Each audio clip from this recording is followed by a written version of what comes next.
Baik, dan saudara kita ke informasi pertama, dugaan korupsi dana bantuan operasional sekolah di Kabupaten Goa mulai menemukan titik terang. Seorang terpidana berinisial SH mengembalikan uang korupsi sebesar 1,3 miliar rupiah ke Kejaksaan Negeri Goa dan langsung dimasukkan ke kas negara.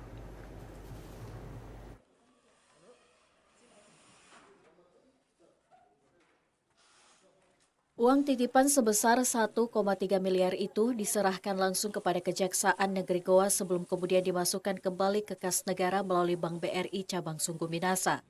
Uang kasus dugaan korupsi tersebut berasal dari terpidana yang merupakan Kepala SMP Negeri 1 Palangga berinisial SH yang telah terlebih dahulu ditangkap. Terpidana SH terlibat kasus dugaan korupsi dana BOS. Dalam proses penyelidikan, SH diketahui membuat sejumlah laporan fiktif, mulai dari pembelajaran alat tulis kantor, pembuatan soal ujian siswa, hingga berbagai kebutuhan sekolah lainnya yang dibiayai APBN melalui dana BOS. Kasipitsus Kejari Goa mengatakan bahwa barang bukti berupa uang kasus dugaan korupsi dana BOS yang dilakukan oleh Kepala SMP Negeri 1 Palangga dikembalikan oleh keluarga terpidana SH. Pengembalian tersebut merupakan bagian dari pelaksanaan putusan pengadilan dan akan langsung disetorkan ke kas negara melalui BRI Sungguh Minasa.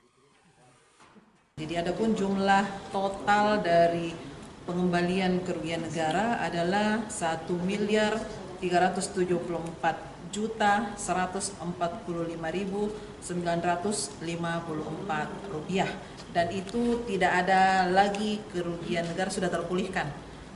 Jadi tidak ada lagi, supaya nanti ke depannya tidak ada lagi tunggakan-tunggakan pembayaran uang pengganti. Pengembalian kerugian negara ini, Kejari Goa menegaskan akan terus mengawal penggunaan dana BOS di seluruh sekolah agar tidak lagi diselewengkan dan tetap sesuai peruntukannya.